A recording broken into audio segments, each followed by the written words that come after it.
No, the Dwight. That's from The Office? Oh, that's Dwight Schrute right there, baby. Oh, yeah. Oh, yeah. Gotta love Dwight Schrute. Creed. Is that marijuana, Diego? He can neither deny nor attest to this. And on the cue of Diego's marijuana-infused cough, ladies and gentlemen, how are you doing? It's your motherfucking boy, Gamero, the Pharaoh, the poor man's Robert De Niro. How's everybody doing? And I know what you're doing, I know what you're thinking, I know what you're wondering. What's this abyss? What's this empty plane to my right? I know that's what's on your mind right now. But ladies and gentlemen, that is what I'm going to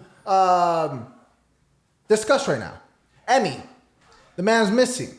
You know, if you've seen him, post it on Facebook. You know what I'm saying? We haven't seen him in 7 weeks. Lord knows where he's at. He could be in Hawaii. He could be in Alaska. He could be in a courtroom talking about voter fraud right now. You don't even know. You know what I'm saying? So if you've seen him, call us. Ladies and gentlemen,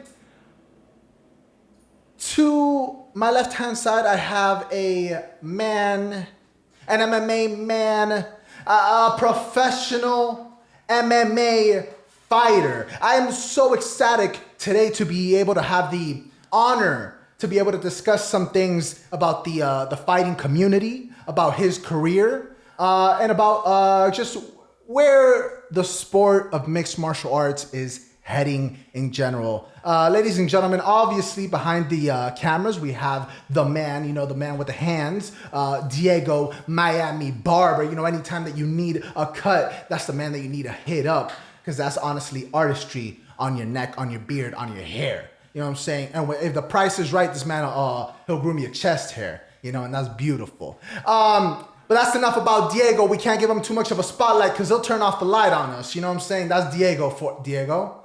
But back to the main man at hand.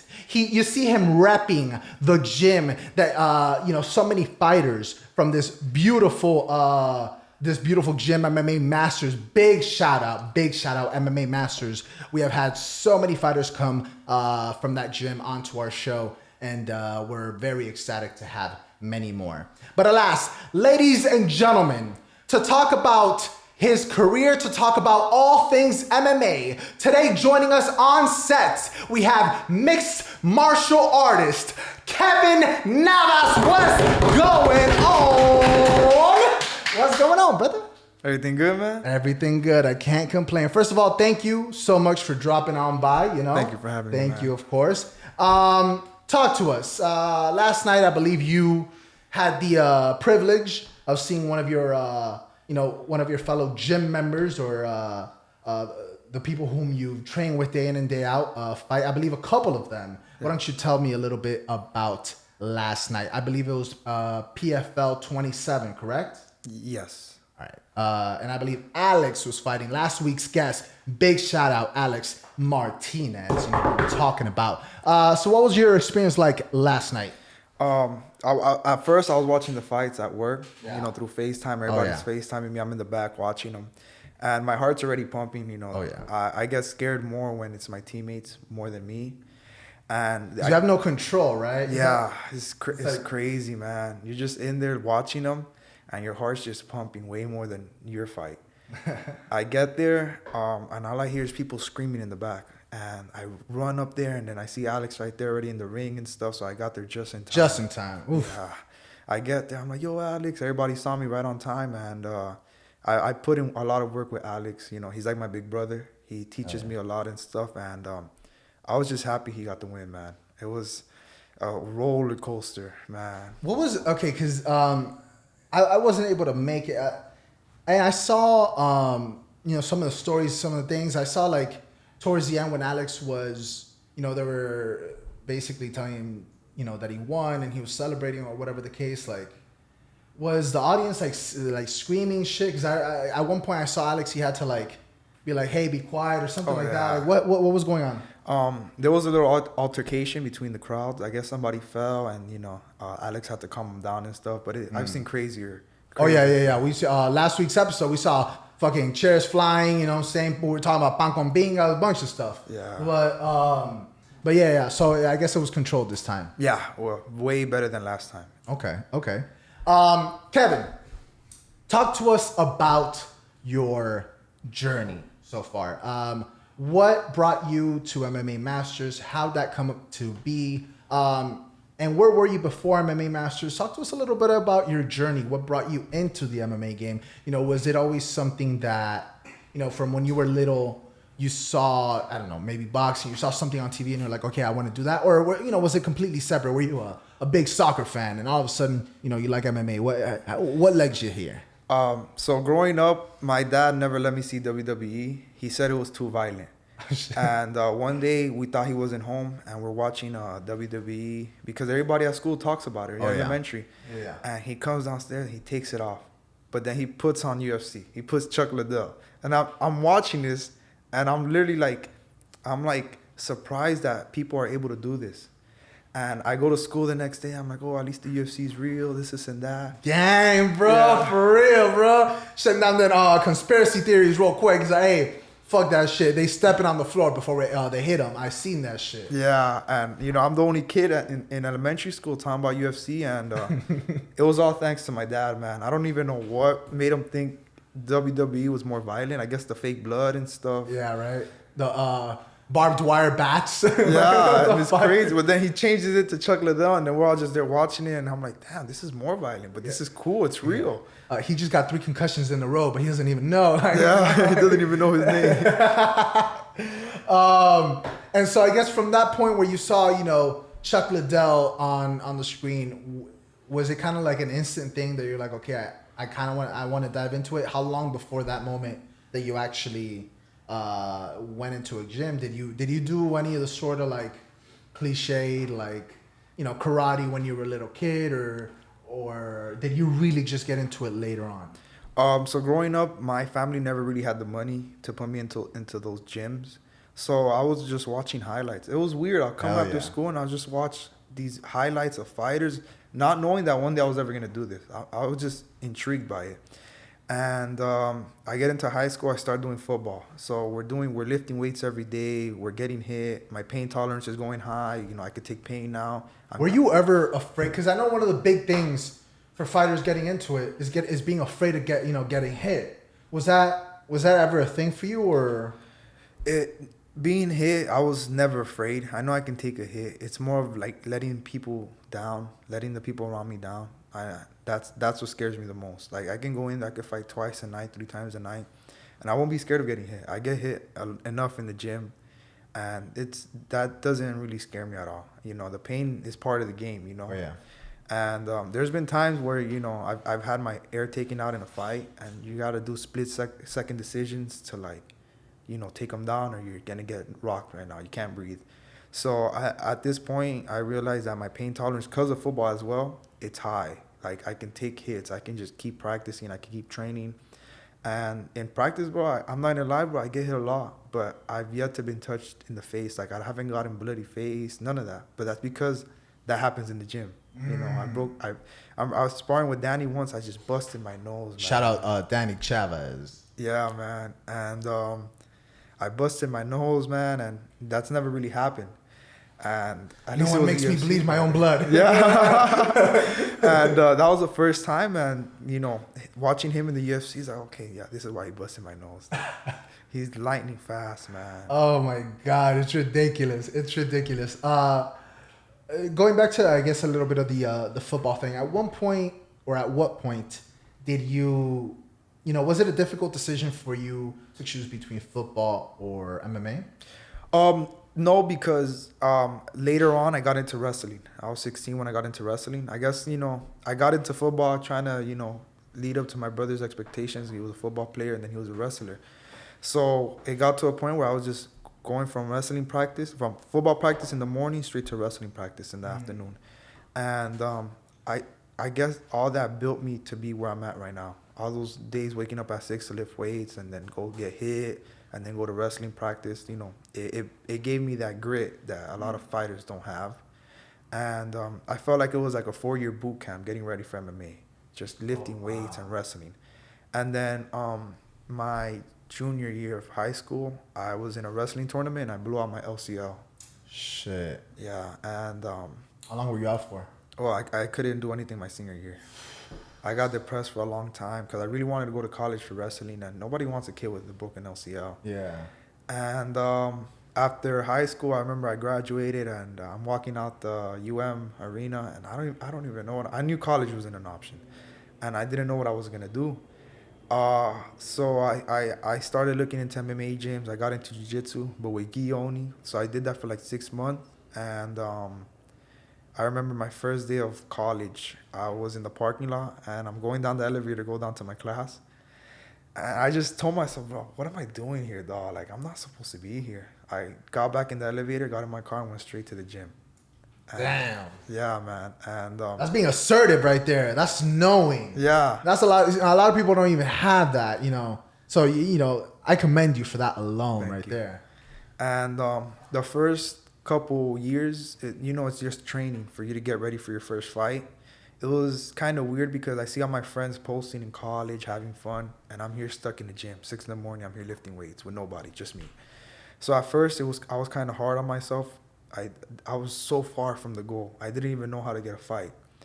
I go to Masters one day for an early PFL. That's when the PFLs were still at Masters. And one of my homeboys from wrestling, Adrian, he fought that night. He won. And I told him, bro, can you try to hook me up with a fight? And he took me straight to James. And then James told me, yo, you got 8 weeks to get ready. Fuck. Yeah. And at that moment, I was on my own. I didn't really have a coach. I didn't have nobody. It was just me training by myself. Very lose yourself Eminem moment right there. Yeah, you know? of course, man. Fucking love it. And I found a coach at the gym I was at the moment. And he trained me for 6 weeks. I got ready for the fight. And the first fight came, it was a purple belt in jiu-jitsu, a black belt in taekwondo. It was at 145 too, so I was scared, man. Are you normally at 145? No, I'm a 135er. Oh, shit. So, I mean, what was it? Was this muscle weight? Was this what? It was me playing around with the weight classes. No, because I didn't even know what weight class I wanted to do. I wanted 125, 135, 145. And then I realized that the cut to 145 was too easy. What were you walking around at that time? 170. Fuck. Yeah, and I cut down to the weight, and I see this shredded guy at the weigh. He's big as fuck.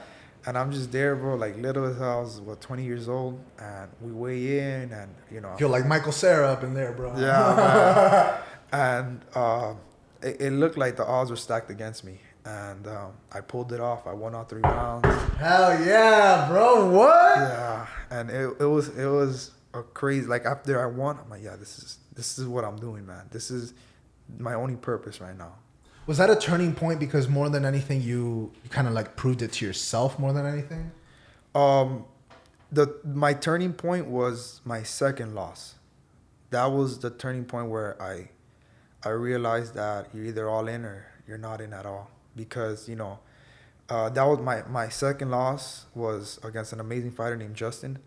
And he's my teammate now. He's one of my big brothers, man. Big shout out Justin. Justin was actually here when Danny Chavez last came in. So big shout out Justin. Yeah, and he's an amazing fighter, bro. And for that fight, I remember the promoters hit me up because I'm already coming off another loss. And it was a split decision. I thought I won that fight. I knocked him down twice, but, the judges, you can never leave it up to the judges.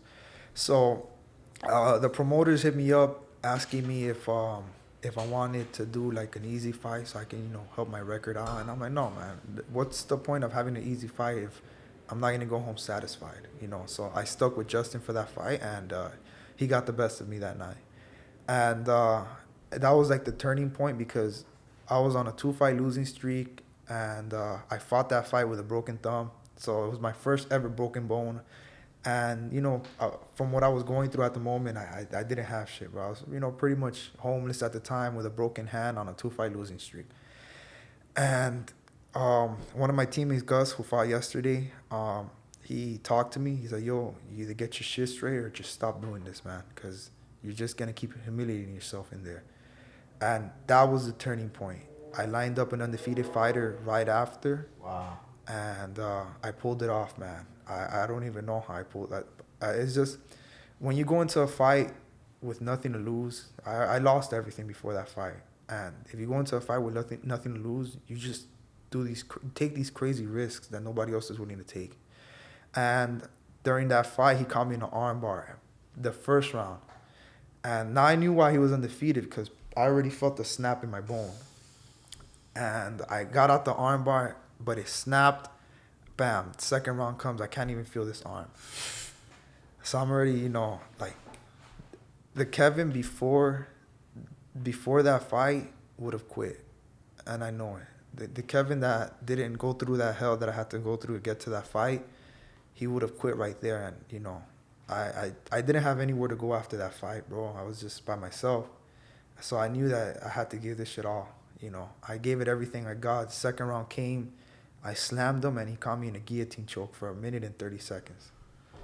And the whole time, I'm just thinking, like, bro, I got nothing else, man. Like, I don't have anything at all. I don't have a house under my name. I don't have a car. I don't have anything. Like, so, I have nothing to lose.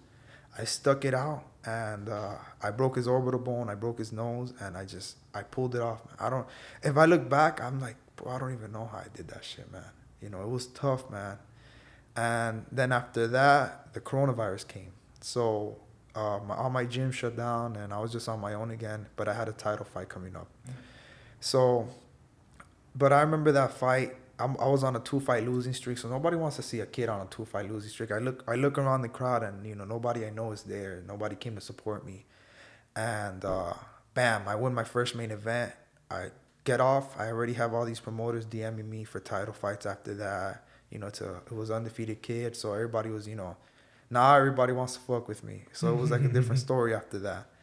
And how important do you feel it is to have that support, to have that moral support, to have everybody wants to see of screaming people celebrating you when you win, but did you find it equally as important to have not a sea, but a group of people to be there when you don't win?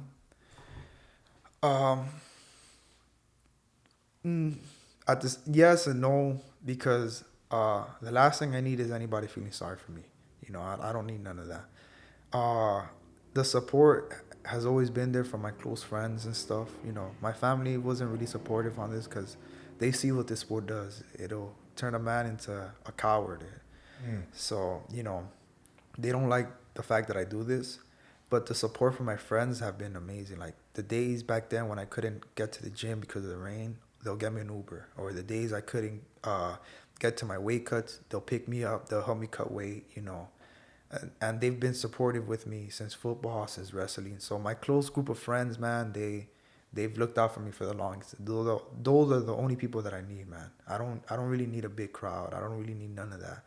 So, I feel better when I'm fighting and they're cheering for the other guy. Like, that motivates me more. You like being the underdog? Yeah. Hell yeah. Because it just shows everybody, like, look, man, I'm not here to waste my talent. I'm not here to waste my time, So once I hear everybody screaming for the other guy, it's just something goes off, and I'm just, like, letting off, man. That doubt is like a spark. Yeah. And you just go for it, man. No matter what, no matter how tired you are, you just go for it. Just the fact that everybody's there doubting you is like, yeah, no, you guys are about to see something special. So, having a crowd, it's never really, I've had big crowds, I've had no crowds. And I know I can sell tickets, I know I can sell out a show. But, that fight, I kind of understood because I was talking all this shit, and then bam, 2-fight losing streak. Everybody thinks I'm just, eating shit with this. And that was the turning point too as well, that fight. I went home, I'm watching the fight, I'm like, bro, how the fuck did I pull that off? Like, I'm not even like that. Are you the same as far as, because a lot of people, as far as, some of the fighters that I know have done the same thing in regards to watching their fight right after the fight. Do you only do that if you won? No, I also do it when I lose because I'm very picky at my flaws. But you'll watch it right after, no matter how you're feeling? Yeah, it's just, to see what I have to improve. Every fight I will go in there and I'll just try to get better. So my first year, well, I fought 5 times in under 400 days, and I try to nitpick at my flaws, and then from there I just get better, get back to the gym, and try to fix my flaws. So yes, of course, I've always, it gets to a point where I stopped watching the fights because I realized that's the old Kevin, and I have new arsenals now. I have new techniques, so I don't really need to reminisce on the past, win or lose. I just got to keep moving forward. Amen. Speaking about your the arsenal that you have now, you told me that you had a background in wrestling. Yeah. Do you feel that's where you're most comfortable? Do you feel like before, quote unquote, the old Kevin would resort to that far more because it's, what you train the most, or do you kind of see yourself pivoting towards a more stand-up game now? At first it was wrestling based. I've taken down every fighter at least once in every fight. Ooh, I love that. I love that right there. That's dope. That's dope. But I understand that once, there's going to be fighters that are going to deflect that one day. And so little by little, I changed up to my stand-up. And Danny fixed my stand-up a lot. Like, I went to theater to work on my kickboxing. But technically what that did was it helped my cardio, my fighting cardio. My technique has gotten better a little bit, but until I met Danny. Because imagine, Danny is the only guy that his students have beat me. So he is the only guy that knows my flaws. So when I went to him, he just fixed all my flaws that I had. And he kept telling me, just believe in your overhand. Like, just believe in it, because it does damage when I'm in there. I got to commend you just on making that decision alone, setting your ego aside to be able to be smart enough to be like, this person clearly has something in their arsenal that they can see, that they feel is besting me. And he's using that against me. Let me go to that source and gain that tool. Genius. Yeah. At first it was weird because my friends were hitting me up talking about, oh, come train at Masters. Everybody here, they're nice. They want to train with you and stuff. And it was like 5 months of them just hitting me up every day. Oh, come train with Danny, man. He'll look out for you, this and that. And one day, my homeboy Gus picks me up. Oh, we're going to go to the gym. So we're going. I'm like, where are we going? Oh, we're going to go train with Danny. So I was like, I was kind of iffy at first because, I fought against his students and stuff. And right when I got there, we started training. And, I got to prove to him, I'm not soft, man, Oh, yeah. And, bam, the first day he just lights me up, bro. Like crazy.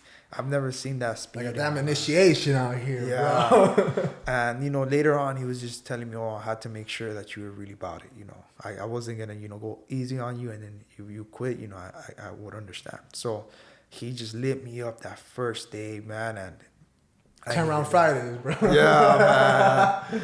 Danny, he just has it. And then after that, we trained a bit. We were like, going into the gym through the back door because of coronavirus and stuff. Dang, bro. Danny, he was training us every day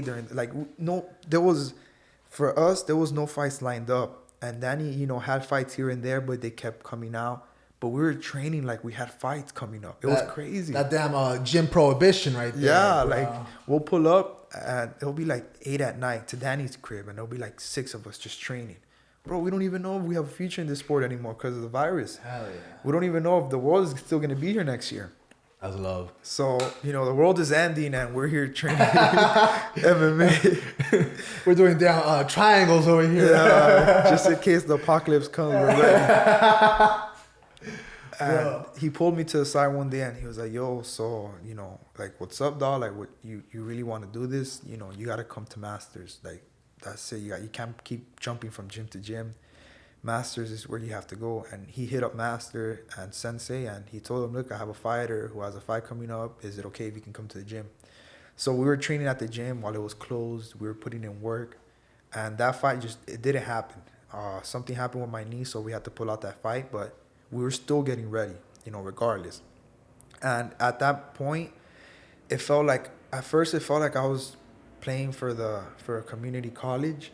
And then when I got to Masters, it felt like I got signed to like a Division I school. Hey. Yeah, if that's how, like, it felt like, you know, these fighters are top level, man. Oh yeah. Like, my first gym, it got to a point where I'm just beating everybody, and it's not supposed to be like that. Yeah. Now at Masters, bro, I get lit up every day. But then in a fight, bro, I'm not getting touched. But Because iron sharpens iron. You know what I'm saying? man, all these amazing fighters come in and they just put in work, and we're like a family, man. They look out for each other over there. You know, when I was, you know, when I didn't have anything, Danny looked out for me, and Justin, Alex, Richard, they've all looked out for me. You know, so I owe it all to them because I wouldn't be here without them. So I get to Masters, we're training, the gym opens up again, and I'm working a day job. I have a stable job, you know, making good money. And Danny tells me, yo, you got to come to the morning classes if you want your level to get to the next. So, you know, I disregarded it at first because I don't know, I guess just the ignorance in me.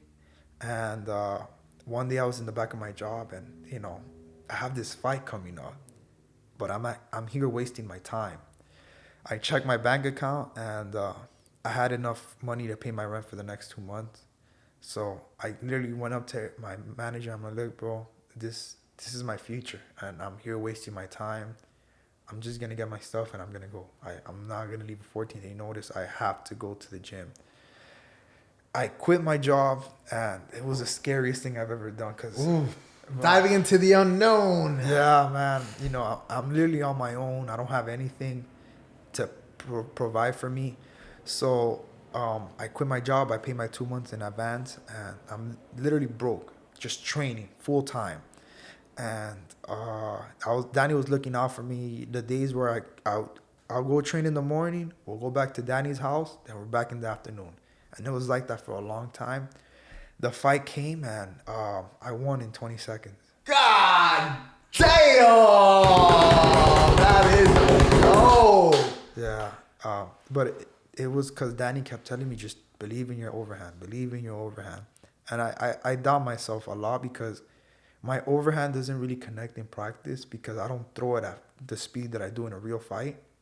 So I don't really train it as well because I in practice, I can't throw it at that speed. I'm not going to knock somebody out by mistake. You know, you got to know what you're doing. So the fight comes, and Danny just kept believing your overhand, believing your overhand. And the minute we start getting closer, I just slung it. Bomb. Goes down. Got the rear naked choke. Won. That is beautiful. But none of that would have been possible without Danny. You know, he was the one that emphasized that this whole camp, and he made me believe in myself. When I was doubting myself, he made me push myself. He's the one that you know, I owe it all to him, man.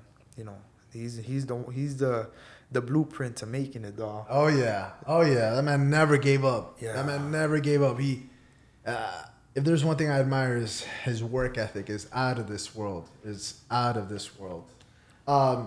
Kevin, what do you feel is some of the, I guess, the incorrect stigmas about fighters that I guess bother you? That we're supposed to be these tough, crazy motherfuckers just walking. Oh, bro, we're not even like that. We let all the stress out in the gym, and we're literally the coolest people outside the gym. For sure. Right before the show, we're just talking about Dragon Ball Z and shit. Yeah, like we're the biggest nerds, bro. Yo, every single fighter that's come on here is just like, yo, I love anime. Of course, straight bro. up. Mike Lilly was good. Shout out. Yeah, You know? yeah. I'm in the gym. We're running, getting ready for prime. Me and Mike Lilly are just talking about anime, and stuff. Updating us on like the latest mangas and stuff. Oh yeah. And the Lilly brothers, man, those are some savages, bro. Oh, yeah. Sparring with them is like, you can't even touch them, bro. Yeah. They're crazy, and there's more people out there. Marino, Shout out Marino. yeah, bro. I know Kobe's been at the gym recently as well. Yeah, Kobe was with me at Knockout Zone too. Oh yeah. So he gave me some good advice before my first fight, and I took that shit to the heart. Then 3 years later, we're both at Masters. So I guess it was just destiny was meant for us to be at Masters because that's the most well-rounded gym out here. I've been to a lot of gyms in Miami, It sounds like it. and they know what they're doing. They know what it takes, the work ethic that it takes for you to get into that cage that a lot of gyms aren't empathizing on. Like, I've been to gyms where they just You're there for an hour and that's it. You go home. Whatever you do after that is on you.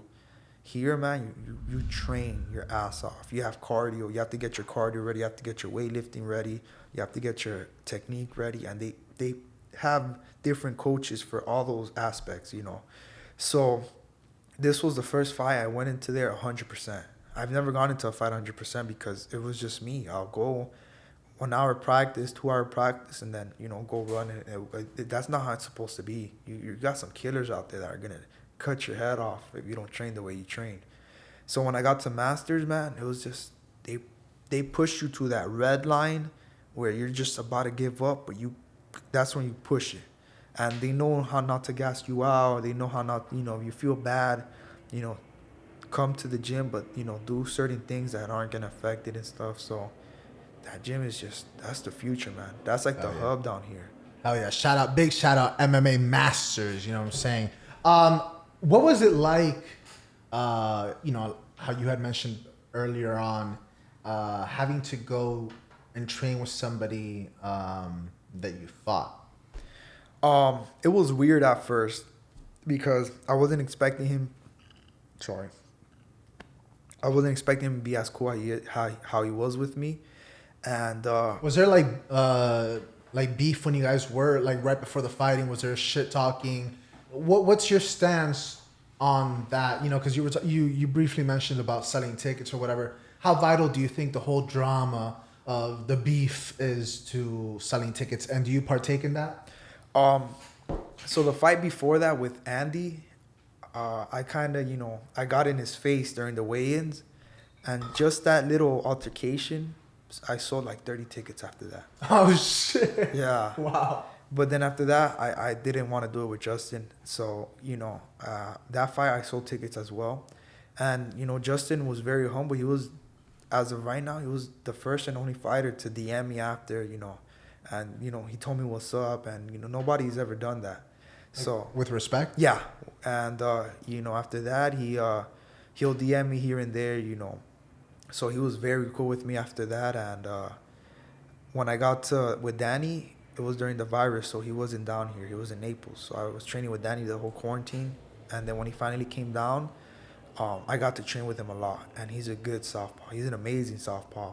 So, you know, my flaws were against southpaws. And now training with him, I'm getting better at you know, reading southpaws, at you know, reacting to certain things they do that normal people aren't aware of.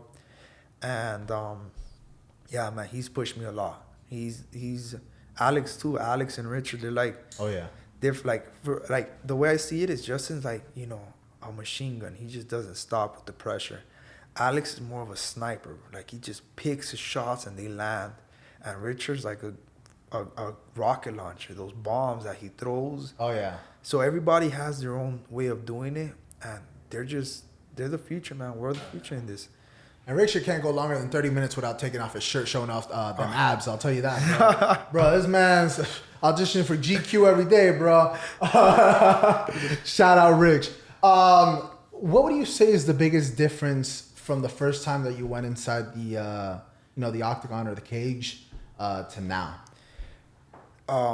The first time I was super inexperienced, man. I was just going for shots and, you know, trying to land that overhand.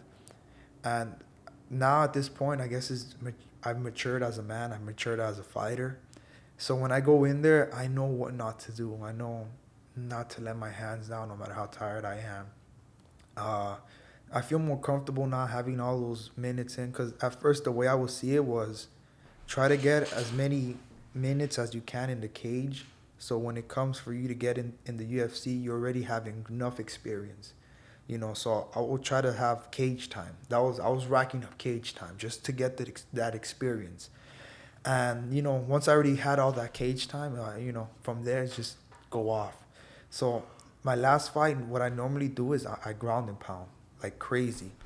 But, you know what, for a split second, I'm like, you know what, let me stop. I'm not going to ground and pound. Let me go for a submission.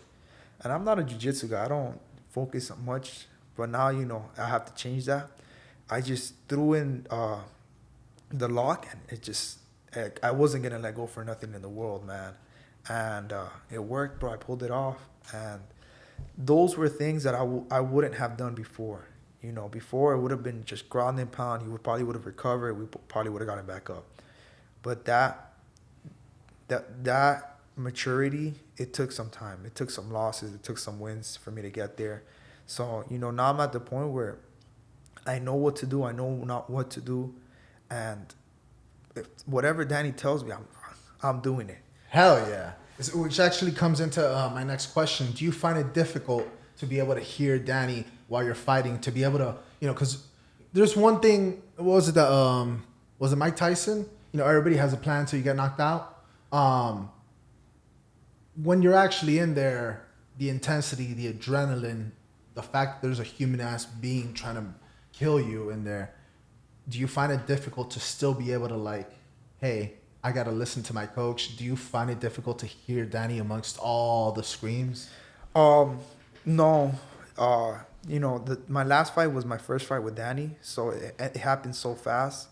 But what I normally do is we'll go into the middle of the cage, and I'm going to try to rotate the guy to my corner so I can hear So that's my normally what I'll do. I'll get to the middle, and then I'll try to rotate him, without him knowing. I'll rotate, bam. Once I'm in my corner, I can hear everything.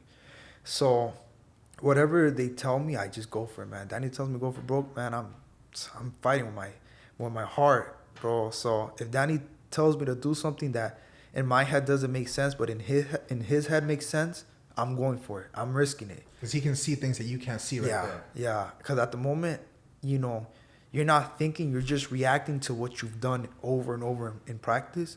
So when he tells me to do something, you got to execute it. No matter how tired you are, you got to do it. Because that punch could be the one that's going to win the fight.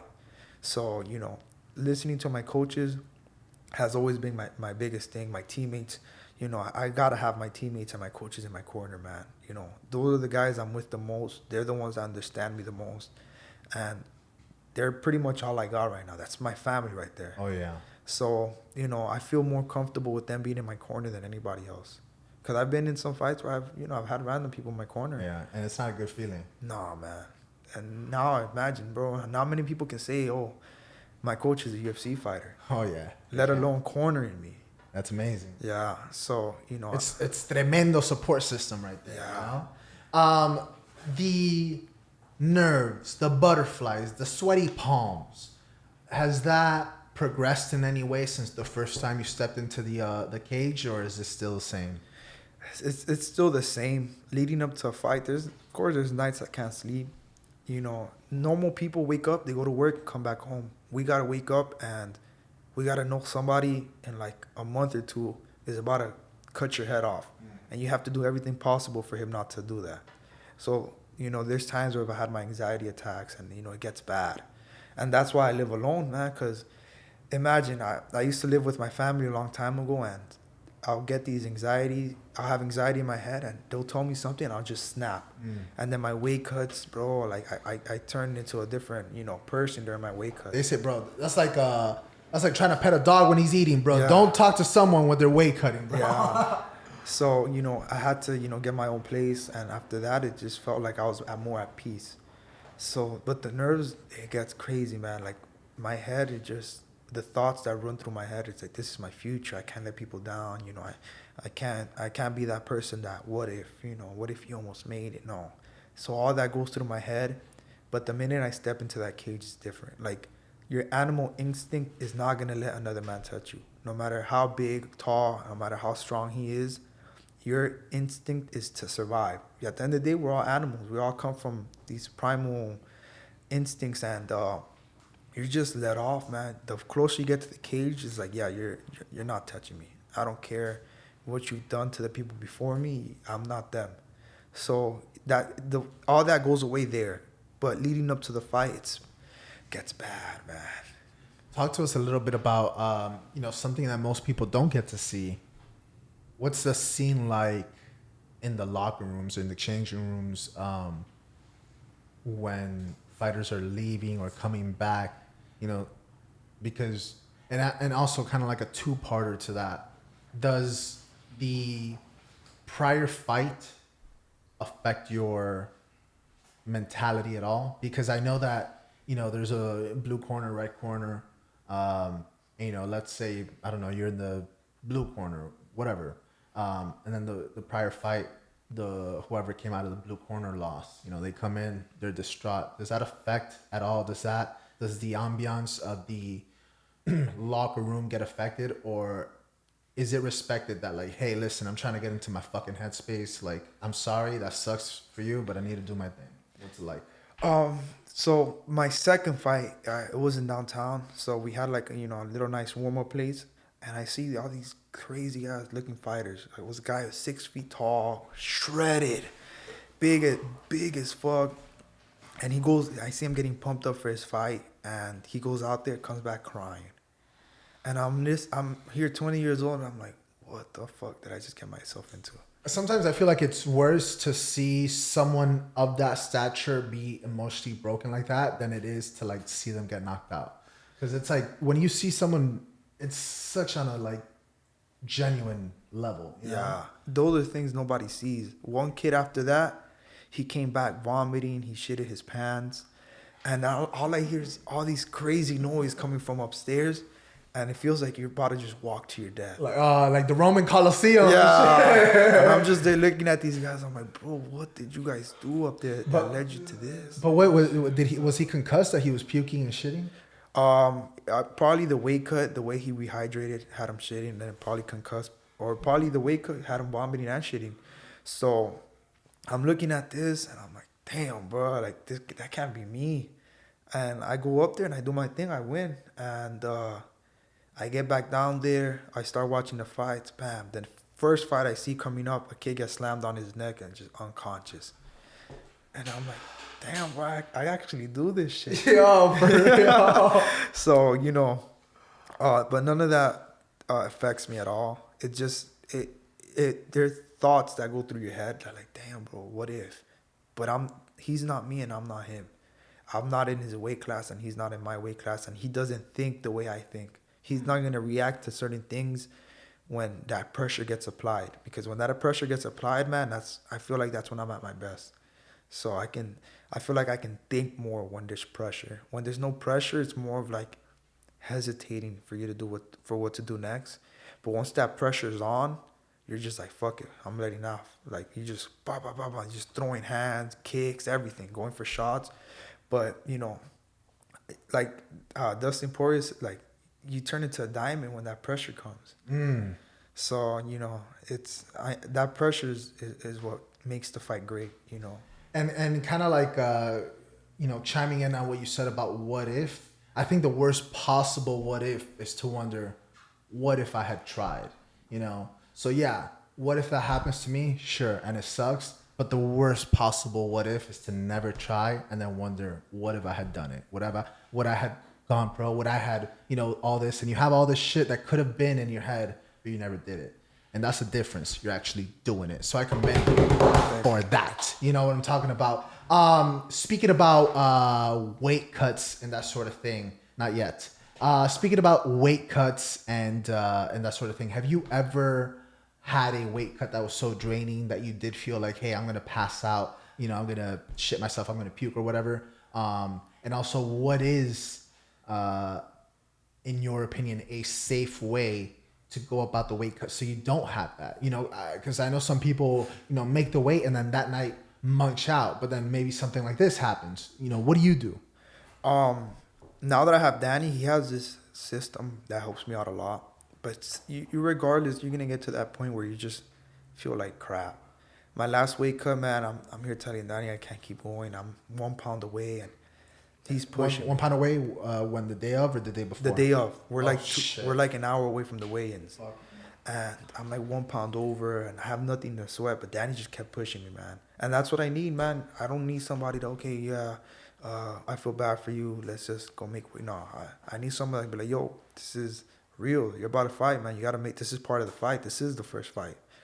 So, you're always going to get into that state where you just feel drained and it sucks. All you think about is food. Like, I love Publix cookies, man. That's all that goes through my head. Bro. Yo, Dale just woke up over here, bro. Yo, what? Yeah. Bro, the Publix here has strawberry cheesecake cookies. Ooh. Don't tell me Dale's that. your go-to for Don't your... tell me that. You're going to tell me? Oh my God. And that goes through my head. Publix. Every weight cut, it's always one thing that I really want. One, it could be a Miami Hero from Sushisaki. It happened to me once. Once it was carne asada.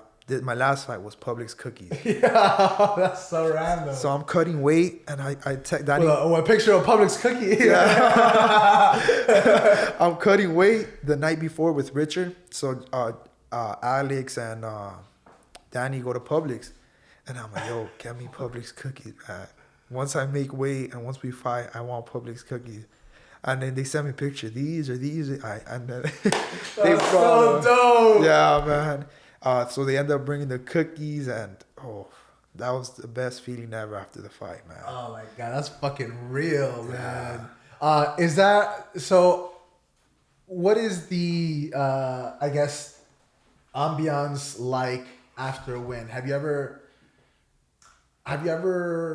won by, I guess, not really following the game plan and were reprimanded for it? Because I know that happens sometimes. Sometimes, the person will even win, but the coach is so, you didn't follow, this and that. And even recently, there was a boxer, I believe it was a boxer, that won a fight by like a crazy knockout. But because he didn't do something and the coach told him to do, he made him do like 10 push-ups right as they were going to give him the...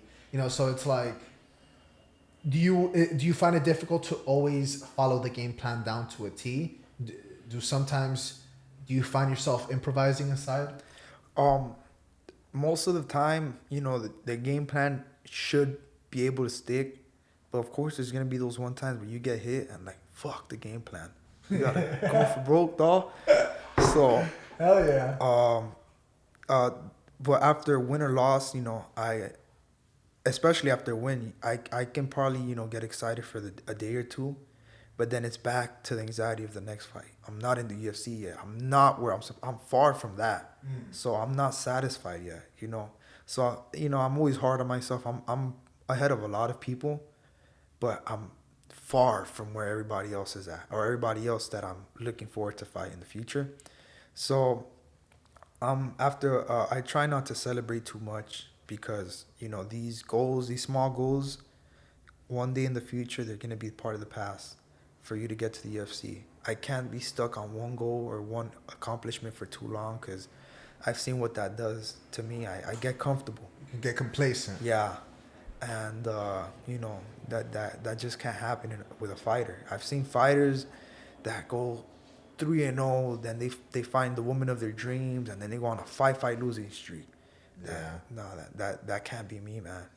Everything's gonna have its time and place, but as of right now, I'm not happy where I'm at, and that's what keeps me going. I'm not there yet. I'm far from there. So that gives me that extra push that, okay, you gotta keep that push that I had before I started fighting to fight is what I have now to make it to the UFC. So it just keeps going. Even when I make it to UFC, it's gonna be, I need that belt. Exactly. Yeah. So you're never satisfied. You always want to keep getting better. What do you mentioned it for a second. How do you feel a relationship? Because MMA is not like any other sport. MMA is not. We're not over here getting a damn strike in a bowling alley. Sure, I'll get a blowjob after that. That's not an issue. You know what I'm saying? But how do you feel that an emotional connection? Just how you said that there's a fighter, they'll have a 3-win record or 4-win record, go into a relationship, boom, 5 fights are lost. How do you feel that an emotional relationship in the midst of an MMA career can influence that MMA career? So at first, before I started fighting, I wasn't really the type to get girls. I go on a 2-fight winning streak. I'm 2-0 at the moment, and bam, all these girls that didn't want me before are just blowing up my phone. Girls that I had crushes on growing up, I can finally have them. And I realized that I got too comfortable with that. That you get comfortable, you think you're there, but you're not there. You have the girl of your dreams, but now you're comfortable. You can't let that happen to you.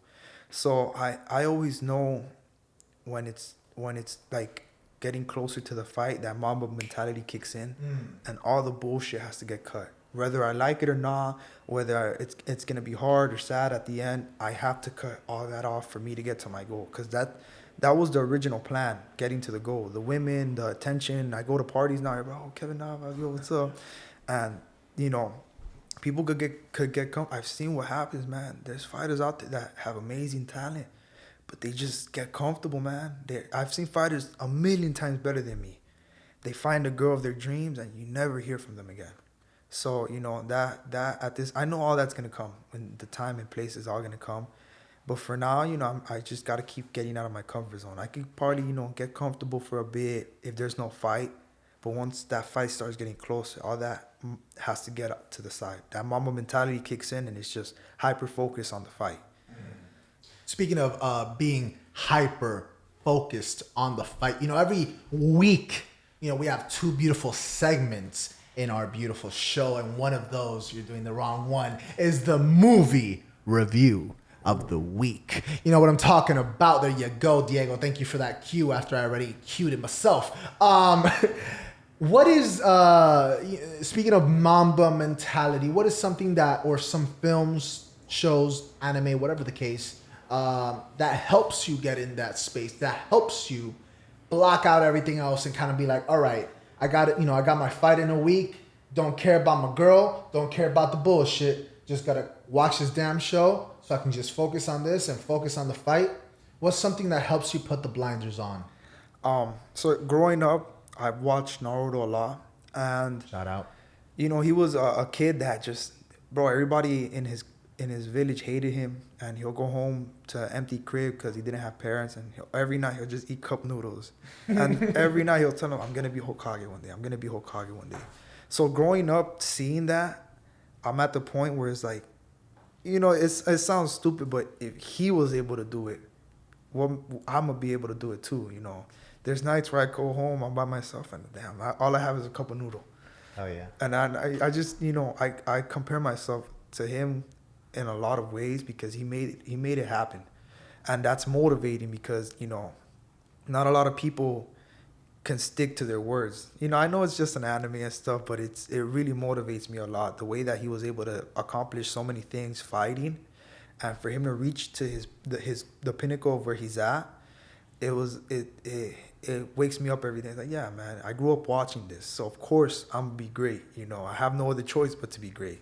Hell yeah. Oof. I like that. Yeah, so Naruto plays a big part in my life, man. Like, I'll watch certain fights before my fights leading up, and it's like, sheesh, bro, like, they're fighting. Bam, he breaks a bone. Now he has to fight with one arm. Took a page out of Kevin's book right there, bro. Hell yeah. So, Naruto, how many stars would you give it out of 5? Oof, 5 out of 5, man. Ooh, I like it. Makes my job easier. Yeah. I like it. Kevin, what would you say is, when you were growing up or when you first started watching, I know you mentioned Chuck Liddell briefly, but what were some of the fighters that you most looked up to or that you still do? I don't know why, Patricio Pitbull, the featherweight champion for Bellator, I will watch his highlights because growing up, his highlights were the bloodiest. They were crazy. The way he was knocking people out. And so that was that one highlight that I would just keep watching over and over and over. And I wasn't even fighting. I was just eating shit. And for some reason, I'll come home and I'll just watch his highlights. And that was one guy because he's my size. He has my body type. And he just knocks people out, man. No matter how big they are, he just goes for it, man. So Patricio Pitbull has been, a fighter that I've looked up to for a long time. So I know once he finishes his contract with Bellator, he's going to have damage in the UFC. He's going to do some nasty damage. How do you think Chandler's going to do?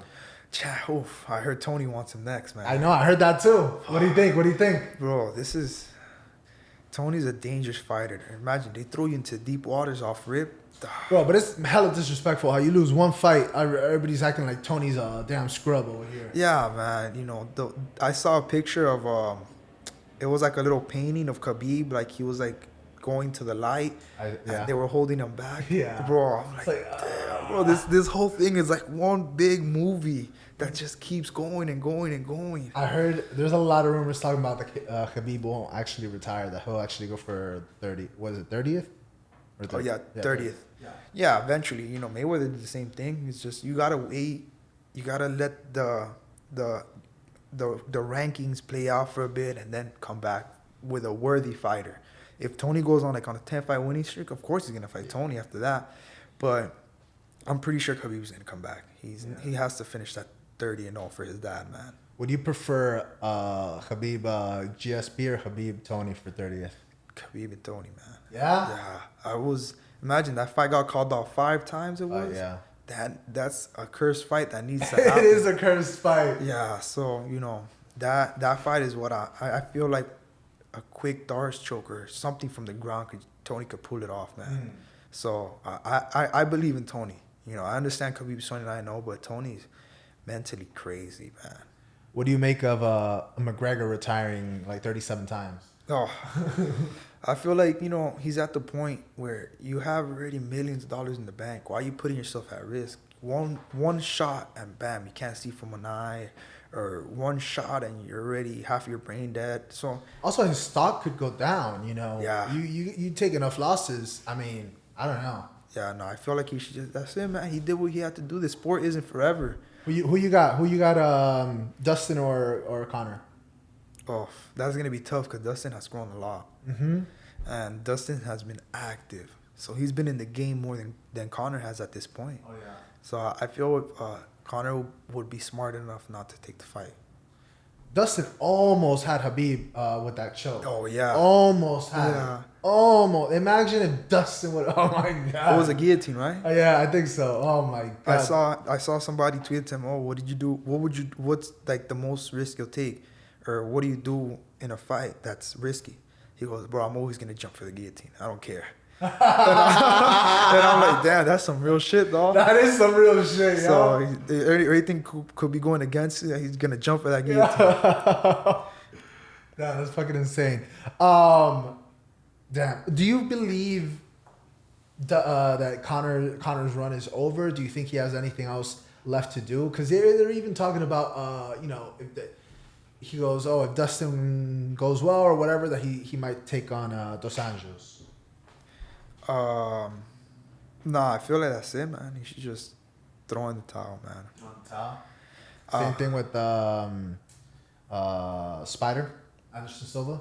Yeah, I mean, if he could get one more win to retire with a win, of course, go for it. But you're not at your peak or at your pinnacle forever. Imagine you're in a platform where everybody can see your flaws. There's people across the world training for you that you don't even know about, and they know every flaw you got.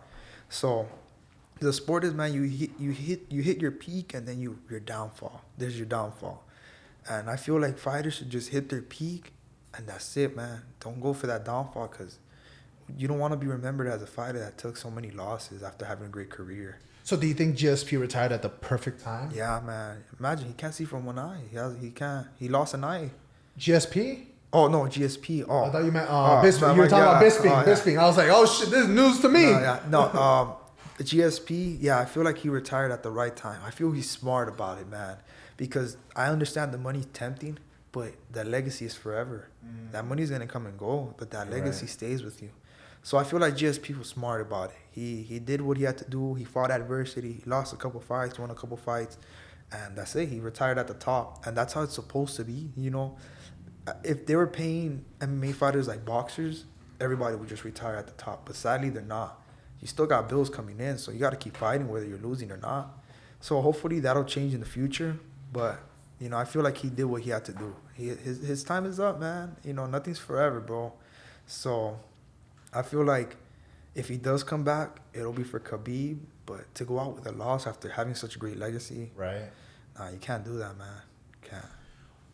One of the final things I wanted to touch up on with you is USADA, testing. What are your 2 cents on fighting clean? And when you mention their records, obviously a blatant name came to mind, which is John Jones, which kind of brings about this question. you got someone who's debated as the GOAT to many, and then others who, once you kind of have that chink in your armor, if you will, that you tested positive, you can no longer have that GOAT name. What are your 2 cents on this? You got to understand when he came into the game, he was young. I think 20 years old. Everybody was on the sauce, man. They don't care. One thing you got to understand is you start losing, that's it. They don't give a fuck about you. And now you're fighting people on the sauce at 20 years old. You got to do what you got to do to protect yourself. And, of course, there's fighters out there that are on the sauce that just never been popped. So I can't really judge John Jones on what he did because everybody was doing it. Now, he probably stopped. He stayed in the system, yes, when USADA came in. But he came into the generation of UFC when everybody was on TRT, everybody was on the sauce. So, and imagine you're a 20-year-old kid. You don't even know what the fuck is about to happen with these guys. So you got to protect yourself the way they're protecting themselves. So I still consider him one of the GOATs. I feel like, he's already, getting old and stuff. Like, for example, TJ Dillashaw as well. Half of the He popped, right? Yeah, he popped for EPO. He got like 2 years, right? Yeah, he's about to come back. But I still look up to him because half of the things he accomplished, someone on EPO and someone on the sauce wouldn't be able to do that. It might give you a certain edge, but that mental edge and the strategy going about an MMA fight, you're either born with it or you're born without it. And the things they accomplished, even people on the sauce weren't even near what they accomplished. So I can't really blame them too much for what they did in a generation where everybody was popping or everybody was on it. TRT was legal until USADA came in, I think. So I'm not gonna sit here and judge somebody for trying to provide for their family, because once you start losing, that's it, bro. 2 fights, 3 fights, you're out. Yeah, 100%. Have you ever fought someone or sparred with someone, at any other gym before you went to Masters that you felt like, or maybe they admitted to you, like, hey, I use this, and did you feel or see a noticeable difference? No, I've had friends in other gyms that have told me they're on the sauce, and I really wouldn't notice the difference. And in my head, I'm like, damn, bro, I think you're just wasting money. I think it's called a placebo. Placebo, that's a placebo effect. Yeah. Give them a damn sugar pill. Yeah, you're Superman. Yeah, so I really wouldn't notice the difference. I'll still be able to get my takedowns in and stuff. One of them, by mistake, elbowed me, and he was on the sauce, and he elbowed me on, like, I guess the crown of my head by mistake, and he broke his arm. What? And I'm like, damn, bro, aren't you guys supposed to be like superhuman? Damn, bro. My dog Kevin out here. Ladies and gentlemen, every week, what is it, Diego? There you go, and that's the cue. Every week we have another segment, beautiful segment by the name of The Quest for the Truth. And I pick a random, keyword random card from this here deck. And I ask this question. I have no idea what the question is going to be, and I ask our guests this said question. You never answer it, bro. It's bullshit. I do answer it. Never. Depends. Never. Okay. All right. We'll do this.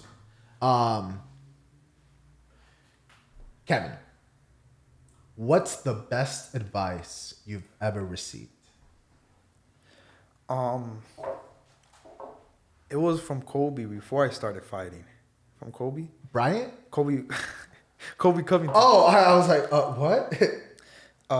So I went up to him in the gym when he was training one day, and I asked him for some advice, and he just told me straight up, like, yo, you're like in a career that is gonna get to a point where everybody's gonna like doubt you. People closest to you are gonna stop believing in you, and you gotta be aware of this. People are gonna leave your life because of this one goal that everybody thinks is stupid, but that's when you have to stick with it. Like, and then he told me you're gonna probably lose everything before you even make it, and that's how you know it's your time. Cause the way I also saw it was when Danny made it to UFC, man, because of the virus, he lost everything. Bam, makes it to the UFC. And it was fucking, what was it, fucking canceled fights in a Yeah. row. Oh my God. That was, yeah. So, that stuck with me since day one, man. It's like, so that's why when, a lot of people come in and out of my life, I just let it pass because I knew what I signed up for. I knew what I was aware of before I got into this sport. And Kobe gave me that advice and it stuck with me. It was 5 years ago that he told me that. And that just stuck with me the whole time. And this was when he was at the pinnacle of everybody hating him. So you just gotta go against all odds, man. Just keep pushing, keep grinding, and when nobody sees the vision, man, that's when you gotta do it, man. When I remember Danny late night, man, he'll be like, "Yo, I'm gonna make it to UFC. I'm gonna make it to UFC," and I'm just there like, "Damn, bro, this guy's really about that." And he just kept saying it, kept saying it, kept saying it. Bam! 3 months later, he's in the UFC with an amazing performance that the whole world got to see. So seeing that from my close friends is like, damn, bro, it's possible. This is possible. Like, I had a dream the other day, and I was knocked out that I was at work probably like 3 years from now, and I get a call, yo, you're on the Contender in 3 weeks. I woke up, and I'm like, yo, I'm really that close to making it. Like, it's possible. At first, it seemed like it was a far away goal. But now with the connections and everything going on around there's so many people from Masters doing their thing right now. Yeah, that's the plug for the UFC, man. Oh, yeah. And people don't understand that. You got to go to your hub if you want to make it, whether it's ATT, Hard Knocks, or Masters. Like, I see fighters that they believe so much in this small gym, but they just don't have that connection to make it. So they're, in a way, I don't want to say they're wasting their time because they're on the grind. But you got to find that gym that has the plug to the UFC, man. So, I've been to gyms where I don't even know what they were doing, man. And there's people that are 100% believing in them to make it to the UFC. And you don't know how to tell them, like, yo, bro, there's no other way of making it unless you have the connections. So, master is the key, man. That's the key. Yeah. Well, what would you feel, what would you say that you feel is the difference between, a great gym and a shit gym? Having gone to multiple gyms, what are the things that you look at or look for when you walk in and you're like, okay, clearly here they know what they're doing? At first it was they keep in contact with you. Why aren't you in the Danny? Why aren't you in the gym? Where you at? I'm young, sometimes I do get distracted, and I admit to it. Sometimes I could get lazy, and Danny is the one that pulls me back in. He'll call me, why aren't you in the gym? You gotta come to the gym right now. Or days I oversleep, he'll blow up my phone. You better be at the gym in 10 minutes, blah, blah, blah. So that is something that a lot of gyms don't have, because imagine, we're in Miami. There's a lot of distractions down here. This is a crazy city. You'll get lost in the lifestyle if somebody doesn't pull you out of it. Well, you get lost in damn Doral, bro. Yeah, oh my God. And especially in Wynwood. Oh, bro. Oh, my God. So you get lost into this cycle of just partying and drinking and smoking. So sometimes, it's good that they have that. Danny told me when it was his time, he'll have Master and Sensei blowing up his phone. Now I have Danny blowing up my phone.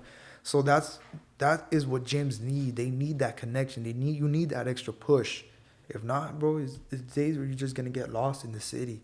I've seen people lose themselves in the city, and it's not pretty. So I feel that that's the difference between a good and a bad gym. Them blowing up your phone, making sure you're there, like making sure you're always on time and doing your shit. That support, you need that. Sometimes you need that phone call that's just going to snap you out of whatever you're going through, and then bam, you're back in the gym the next day. So I feel that that's what separates good and bad gyms. How much they care about their fighters. I've seen how Master and Sensei have grown all the fighters from the last generation, the Lilly brothers, Marino, Danny, Frank, and the way that they were hard on them is what made that whole team what it is now. The way that they'll blow up their phones and make sure that they were at the gym is what made all those fighters who they are now. So now I'm part of the next generation. So now you have the past generation doing it for us. Because Master and Sensei are always busy with their fighters and stuff. So they always make sure they're looking out for the younger generation. They're blowing up your phone, man. And, sometimes, it gets crazy because, there's days where I just want to chill and then I can't because, I have to be in the gym. So I need that from Danny a lot, man. Like he just talks to me like, yo, what you going through? What are you doing? Blah blah. Okay, we're gonna fix this, that, but you gotta come to the gym. So in days, bro, he'll be like, yo, aren't you just snapping on me? I'm like, okay, I'm on my way. So, sometimes, in living in the city and being this young, you need that. You do. It's crazy how I feel like Miami has kind of become this like MMA hub, And sure, you got, the Diaz brothers out on the West Coast. You got, you got a couple people out in, I know Texas are doing the thing as well. You got small clumps of MMA communities, but I feel like the majority, a lot of the big names are in Miami. Why do you feel that is?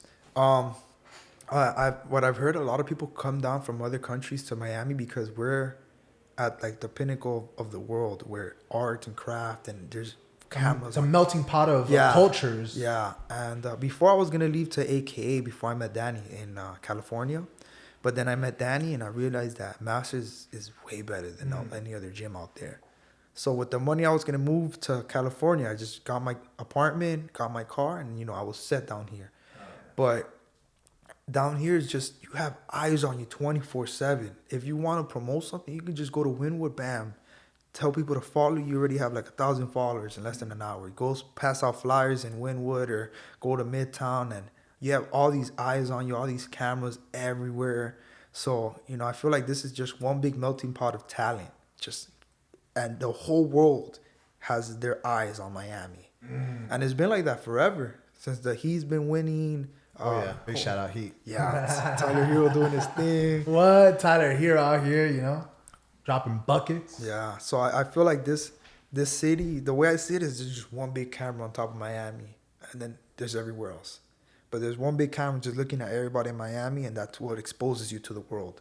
So I feel like it's easier for people to make it out of Miami than a small town, and where there's nobody to support you and stuff. And you can find a big following down here.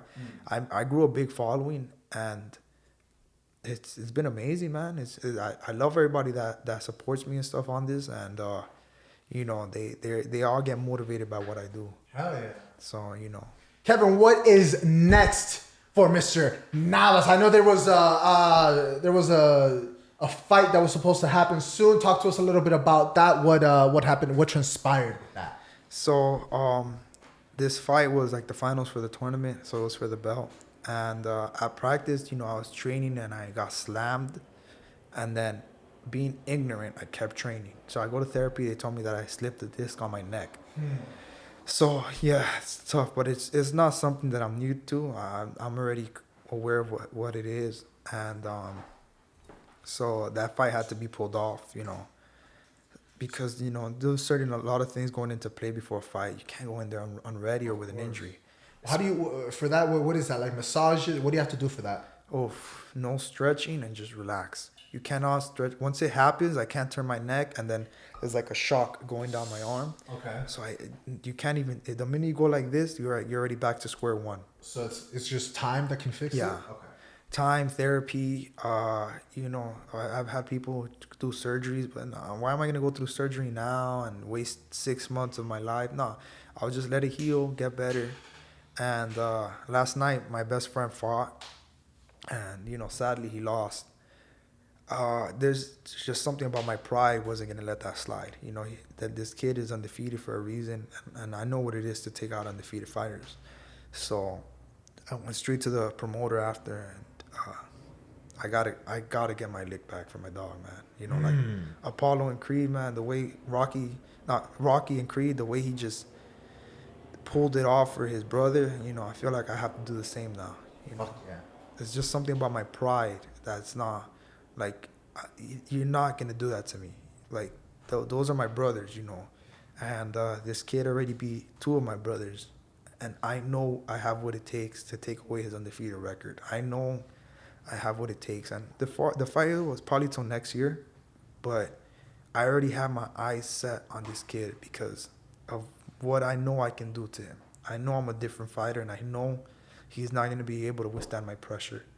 So with that being said, man, hopefully everything goes good, and that's the next fight being lined up. And I know it's kind of 5 months away, but as of right now, that's giving me that push. The fact that, I saw my brother lose yesterday, it was like, nah, I got to do it for him now. I got to pull it off, man. I need to, bro. It's just something about my pride is not going to let my gym or my brothers go down like that. So right now, I feel like I'm next up for that challenge. I'm next up for that, man. Ladies and gentlemen, Kevin, you can see the fire in his eyes, Mr. Keven Navas. Golly, this man right here came in, put in work, gave us everybody a glimpse into the life of a mixed martial artist. This man is nothing shy of an artist when he steps into that cage. And trust me, I've seen this man do work. I've seen this man do work personally. He is all that he is cracked up to be. All right, ladies and gentlemen. Kevin, first of all, thank you so much for thank you for having stopping on by. I need to emphasize the amount of work, the amount of countless hours, the amount of sweat, blood, and tears that goes into this sport. It's something that a lot of people don't really take into consideration because it's such a, some may view it as an archaic, form of expression or an antiquated sport because of the violence that goes into it. But a lot of what people don't see is the tools that are garnered from here, the lessons that are garnered from here that apply far beyond the cage. When you have someone in a mentorship role like Danny is, the lessons that are bestowed upon you is not only about believing in your overhand, it's believing in yourself. And that can translate into any job, any profession, anything. So that's why, one of the many reasons why I'm such a big fan of MMA and why I have so much tremendous respect for you guys. Kevin, thank you again for dropping by. Thank you. And we'll definitely have to, have you come on by, have the whole gang here, Richard, Justin, Alex, everybody out here just busting jokes and cracking shit. Ladies and gentlemen, what do you do on a Thursday night? You go on YouTube and you follow us. You go on Instagram, you hit that follow, you subscribe, you go on Spotify and Apple Podcasts, you go on Deezer, you go on iHeartRadio. Always forget that one because they were the last ones to approve us. But it's cool. I ain't throwing shade. No one's angry. No one's salty. Kevin, is there anything you want to, leave the people off? Or actually, why don't we... last question I have for you before we ride out. And I ask this a lot, especially to my fighters. The answers, they vary greatly. What is something that you would tell yourself from 10 years ago today? Don't give up, dog. Just, shit's gonna get tough. Just don't give up, man. You gotta keep pushing, bro. Shit, life is gonna beat the fuck out of you, man. Oh yeah. Regardless what happens in your sports, man, just don't give up, man. You're always one fight away from making it, regardless. So, just don't give up, bro. Just keep pushing, man. No matter how hard it gets, that pressure is only going to make you stronger. So, That's beautiful. Ladies and gentlemen, we have Keven Navas. I'm not pronouncing it correctly. Sometimes, there's so many, when you're a bilingual man, when you're a man of many languages as myself, I'll throw some Italian out here. I'll throw some damn Mandarin. You never know. A man of many mysteries, if you will. Ladies and gentlemen, thank you all so very much for tuning in. Please give the man of the hour a follow. Where can they find you? Twitter, Keven Navas. Instagram, Kevin_505. All my platforms. You see him on the screen. They're all around his face right now. All right, they're all around there. Go on Instagram. Go on Twitter. Give him that follow. Exactly, right there. Give him that follow. And you can stay up to date with all of his fights and this phenomenal. I mean, I'm already kind of getting goosebumps just thinking about this fight and how you're gonna rep your brothers, rep MMA Masters. Again, big shout out to MMA Masters, Danny Chavez, everybody out there. You guys have shown us tremendous support. Again, every Thursday at midnight, you know what it is, you know who it is, you know how it is. Ladies and gentlemen, holla. And it don't matter what the world thinks. You can say how you feel on midnight in Miami. When you can push it to the limit, it gets real with only one and ill. You're locked into midnight in Miami. The podcast.